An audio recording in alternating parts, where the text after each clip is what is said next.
Laymen's evangelical fellowship స్థాపకులు దానియేల్ గారు 1957వ సంవత్సరం జూలై 24వ తేదీన చేసిన ప్రసంగము. ఆదికాండము 1వ అధ్యాయము 2వ వచనం. భూమి నిరాకారముగాను శూన్యముగాను ఉండెను, చీకటి అగాధ జలము పైన కమ్మియుండెను, దేవుని ఆత్మ జలములపైన అల్లాడుచుండెను. భూమి నిరాకారముగాను శూన్యముగా ఉన్నప్పుడు దేవుని ఆత్మ ఆకారాన్ని, అందాన్ని మరియు సంపూర్ణతను సృష్టించగలిగినది.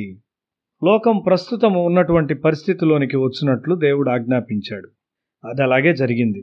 ఒక మనిషి ఏమి లేనివానిగా తయారై తన జీవితంలో శూన్యతను చూచి తన హృదయంలో ఆకారం ఏమీ లేదని చూచేంత వరకు దేవుడు అతని మీద పని చేయలేడు.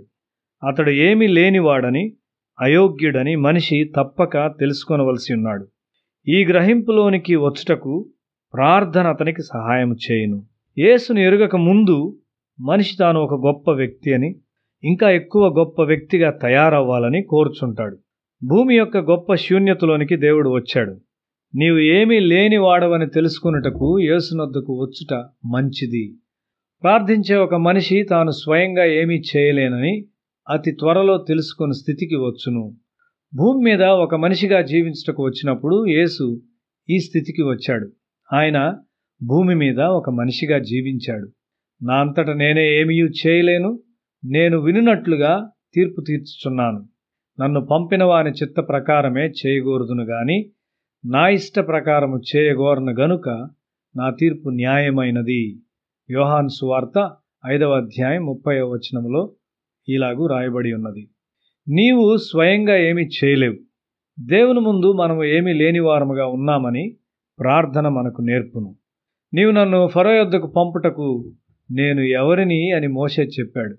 దేవుని కొరకు నేను కొంత చేయగలనని నీవు ఆలోచించినట్లయితే నీ ద్వారా దేవుడు ఏమీ చేయలేడు. ఒక మనిషి క్రీస్తులో ఉన్నట్లయితే అతడు ఒక నూతన సృష్టి. కొత్తదనము మరియు వ్యత్యాసము దేని నుండి? ఒక శూన్యము నుండి.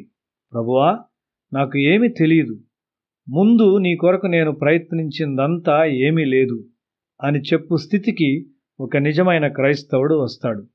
దేవుని సేవించున్న ఒక భక్తిగల స్త్రీ దేవుడు తన్ను ఉపయోగించుకున్నట్లు ప్రార్థిస్తూ ఉన్నది. నీ పని అంతా మురికిగుడ్డల వంటిది, నీ నీతి మరియు నీ సేవ నా దృష్టిలో మురికిగుడ్డల వంటిది అని మురికిగుడ్డలు పట్టుకొనిన ఒక చేతిని దర్శనములో చూచినది మరియు ఒక స్వరమును ఆమె విన్నది. ఆమె ఉన్న స్థితిలో దేవుడు ఆమెను ఉపయోగించుకొనలేడని ఆమె గ్రహించింది.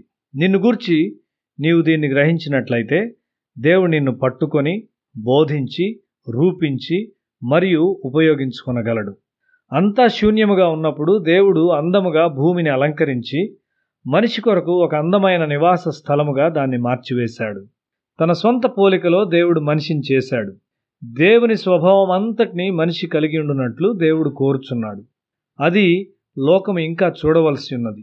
దేవుని కలిగి ఉండు ఒక్క మనిషి నుండి ఆత్మీయ శక్తి బయటికి రాగలదు.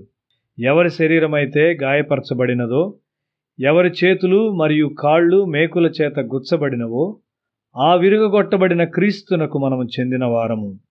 మనం ఏమీ లేని వారమని భావించినట్లు సిలువ మనలను చేస్తుంది. మనం ప్రార్థిస్తూ ఉండగా మన దృష్టిలో మనము తగ్గించబడతాము మరియు విశ్వమంతా వ్యాపించినంతగా యేసు ఎక్కువగా వృద్ధి చెందుచుండును.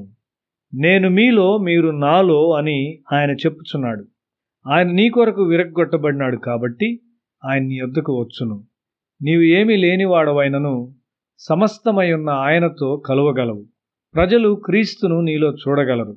నీ స్పర్శ, నీ మాటలు మరియు నీ జీవితము క్రీస్తు జీవితం వలె ఉండును. దేవుడు శూన్యంలోనికి వచ్చాడు. మనిషి కొరకు ఒక అందమైన ఆశ్చర్యకరమైన భూమిని చేశాడు. అయితే ఈ భూమి కంటే ఎక్కువైన ఆశ్చర్యము ఆయన చేసిన మనిషి.